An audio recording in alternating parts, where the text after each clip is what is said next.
Please be seated. I was a chaplain intern at a hospital when I was called in the middle of the night to sit with a mother in the neonatal intensive care unit, the NICU. Her baby was in crisis.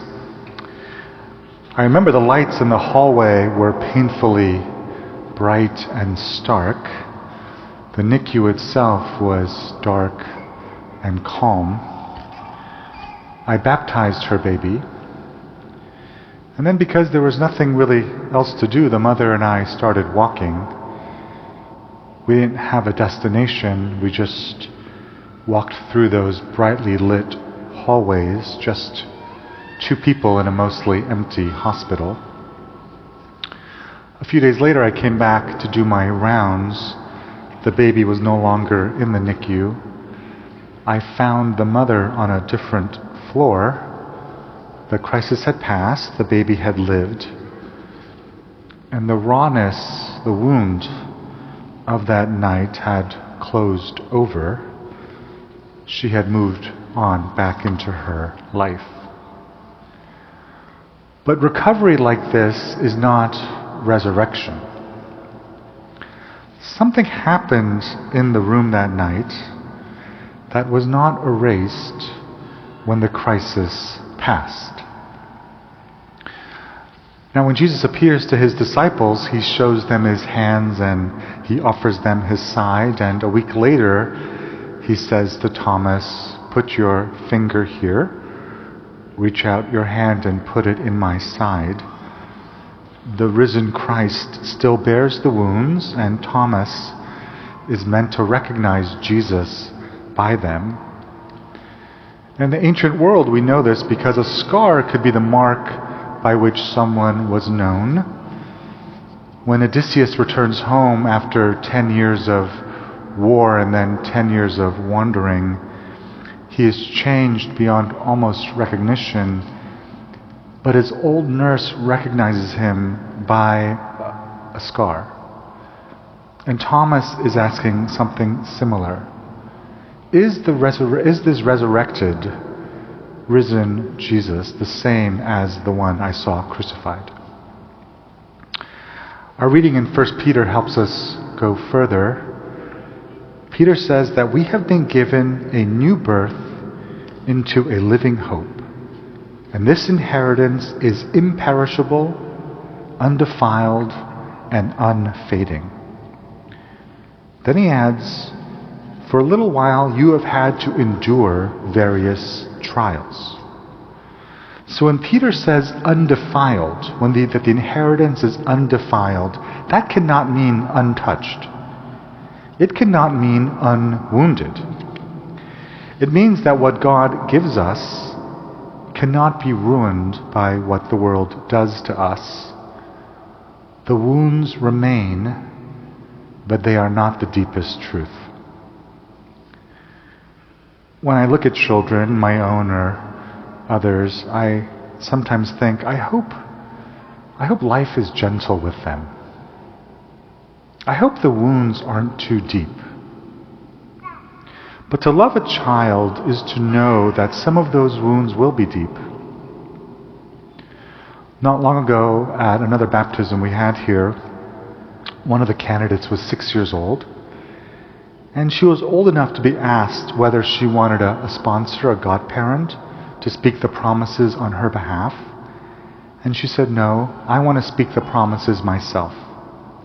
And so she stood before this congregation and she said yes to God.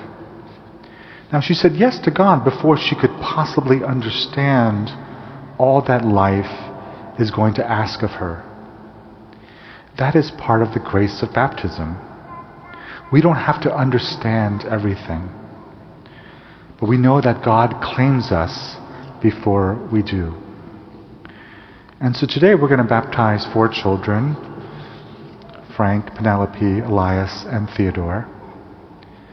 Everyone who loves a child, who loves these children or other children, we want the same thing. We want to protect them from everything. We want to spare them sorrow. We want to shield them from every wound this world can inflict. We cannot. We cannot promise Frank a life without fear. We cannot promise Penelope a life without disappointment. We can't promise Elias a life without loneliness. We can't promise Theodore a life without pain. But this is what we can promise. Here is what God promises. No wound that they bear will ever be deeper than their baptism. That is not comfort for some future sorrow.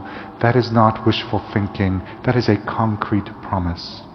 It is joy for right now, today. They belong to Christ already. And many of us adults in this room, we know that promise ourselves as well.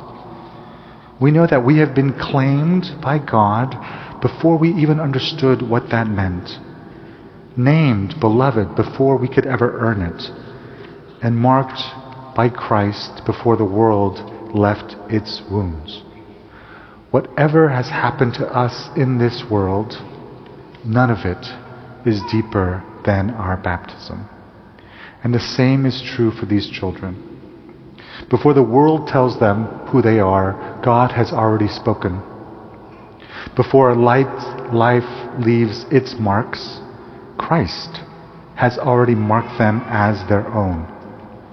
And they are going to hear the promise that we all heard in our own baptism, that they are sealed by the Holy Spirit and marked as Christ's own forever. Thomas is always remembered as the doubter, but that's not actually the whole story. It's not even really the story. Think about what he asks for. He says, not prove to me that resurrection is possible. He takes that for granted. He says, show me the wounds. He's asking about identity. Is this the same Jesus? The one who actually suffered? The one who was crucified? And the answer is yes. The wounds are still there. Which means that the one who claims these children today is not a Jesus who has forgotten what it costs to be human. He is the wounded and the risen Christ. So today, as these 4 children come to the waters of baptism, we do not pretend that life will leave them untouched. We bring them to the one who still bears the wounds. We mark them with the cross before the world tells them who they are. That mother in the hospital moved back into her life, but the baptism remained. And so it is for these children and for us. No wound that we bear will ever be deeper than our baptism.